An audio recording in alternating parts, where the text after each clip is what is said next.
Hola Aries, hoy es viernes 28 de julio de 2017 y hoy se avecina un ciclo muy intuitivo, cargado de premoniciones, corazonadas, imaginación y sensibilidad. Un periodo que se va a extender todo el mes de agosto, así que aprovéchalo.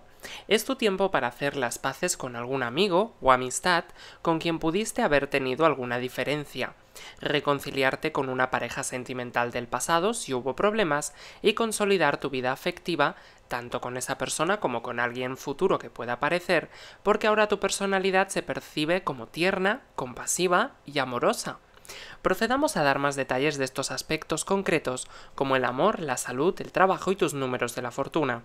En la salud, tu signo ariano está recibiendo una excelente influencia planetaria, pero no te satures con suplementos vitamínicos que no necesitas realmente, porque de esa manera estarías alterando tu metabolismo. Siempre toma lo que sea justo y necesario.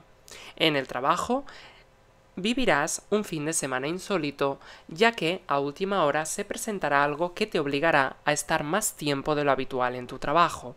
Tómalo todo deportivamente, hazlo con entusiasmo y así podrás disfrutar mejor de tu fin de semana con paz y tranquilidad.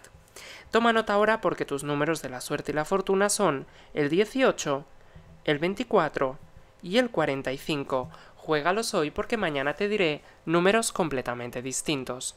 Y ahora en el amor es el momento de disfrutar plenamente lo que estés experimentando actualmente en tu vida afectiva y canalizar de forma positiva los pensamientos tristes que pudieran estar llegando a tu mente en estos días como consecuencia de los movimientos planetarios astrales.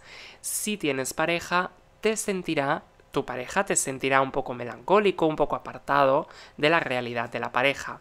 Avísale o avísala de que estás en un día en el que necesitas tranquilidad, soledad y respiración pausada.